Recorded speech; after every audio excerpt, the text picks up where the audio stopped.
আসসালামু আলাইকুম ওয়া রাহমাতুল্লাহি ওয়া বারাকাতুহু। আউযু বিল্লাহি মিনাশ শাইতানির রাজিম। বিসমিল্লাহির রহমানির রহিম। 13 নং হাদিসে আপনাদের স্বাগতম। 13 নং হাদিস, পবিত্রতা, তাসবিহ, সালাত, ধৈর্য এবং কোরআনের ফজিলত।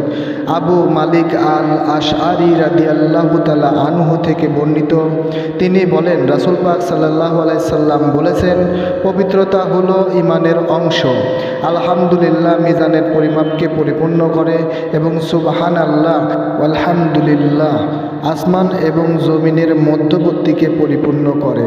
সালাত হচ্ছে একটি উজ্জ্বল জ্যোতি, সদকা হচ্ছে দলিল, ধৈর্য জ্যোতিময়, আর আল কোরআন হবে তোমার পক্ষে অথবা বিপক্ষে প্রমাণস্বরূপ। সকল মানুষ প্রত্যেক ভোরে নিজেকে আমলের বিনিময়ে বিক্রি করে, আর আমল দ্বারা নিজেকে আল্লাহর আযাব থেকে মুক্ত করে অথবা তার নিজের ধ্বংস সাধন করে। আল্লাহ রাব্বুল আলামিন আমাদেরকে যেন বেশি বেশি আমল করার তৌফিক দেন। সকলে বলুন আমিন।